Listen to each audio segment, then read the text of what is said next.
This is Political and Economic Change in China, Objective 1, about the historical influences on Chinese political practices. Now, as we'd already established in Lesson 1 when we did the profile of China, the historical legitimacy of the government was always, for centuries, established through the mandate of heaven. Now, this was primarily during dynastic times or family dynasties. And the mandate of heaven, simply put, is the right to rule as seen by the collective wisdom of ancestors that guided the empire from the heavens. The basic idea behind this was that if things were going well, the emperor's authority was accepted and the family would rule for a very long time. In essence, a dynasty. This is a slide of the Forbidden Kingdom, as was the previous slide, in Beijing today. And the Forbidden Kingdom was a very large 180-acre plot of land that was considered the city that the commoners were not allowed into because the dynastic family was living there. The basic idea, once again, was that it was very high living. Here's a picture from inside the Forbidden City. Very high living for the family that was in charge. And if things are going well, then the dynasty is completely and totally accepted. If things were not going well, however, rival families would challenge the throne. Now, of course, this created an idea of centralized authority with the emperor and his bureaucracy overseeing all of China. And it produced something, and the word is hegemony. And the idea of hegemony, it's Hegemony. It's the idea of control of the surrounding countries.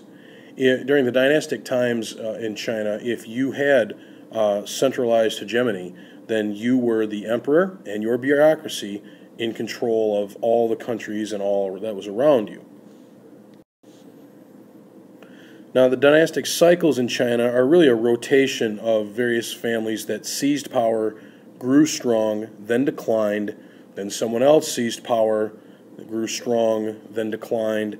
That had continued on for centuries until these guys, the Mongols, basically interrupt the dynastic cycle in the 1200s when they conquered China.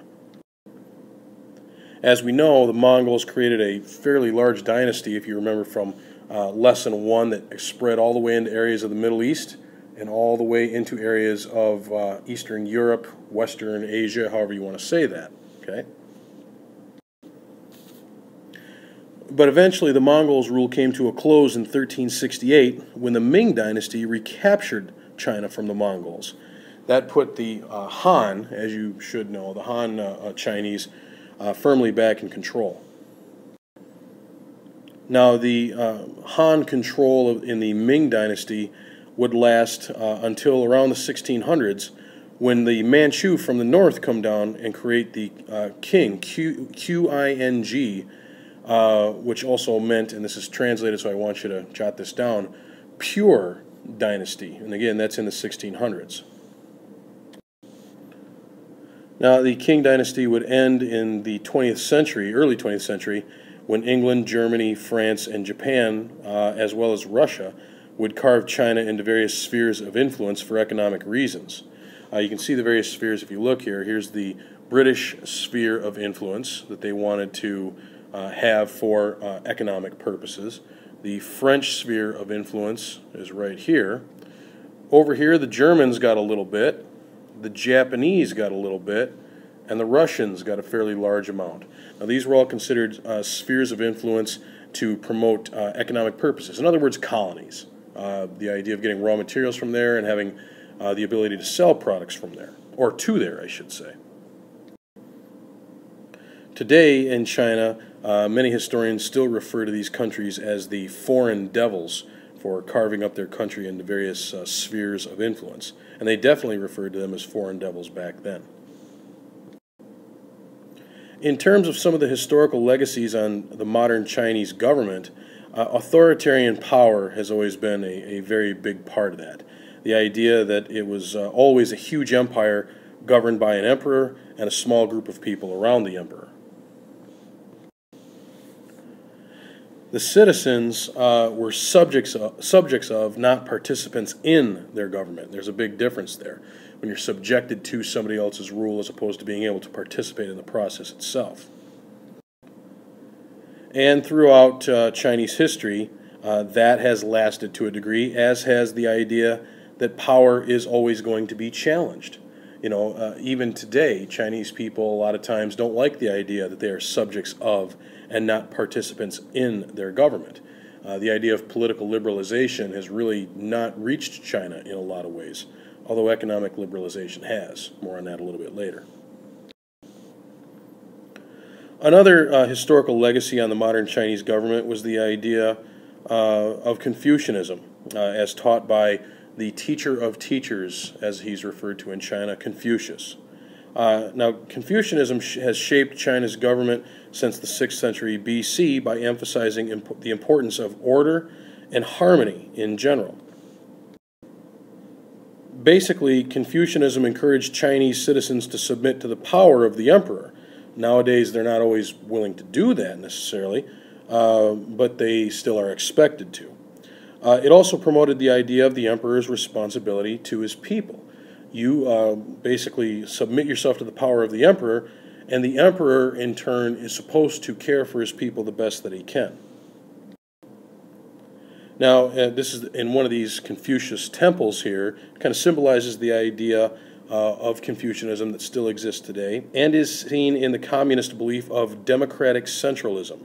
And that's important to note under the influence of Confucius. Democratic centralism is the communist belief in a small group who rules for the common good. Very, very important that we're aware of that. Now,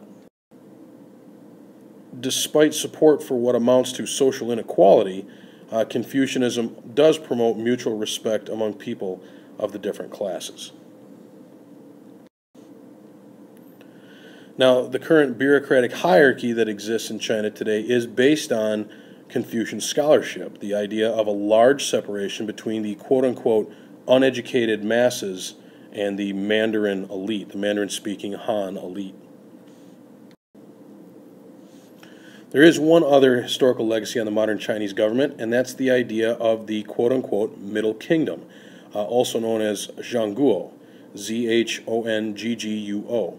I don't know if I'm totally saying that right, but I'm close. It's the idea that China is the center of all civilization. This typically is a belief in another term, and I want you to be aware of this as well, and write this down, a belief in ethnocentrism. Ethnocentrism. It is the belief that they are central to humanity and superior to other cultures around them.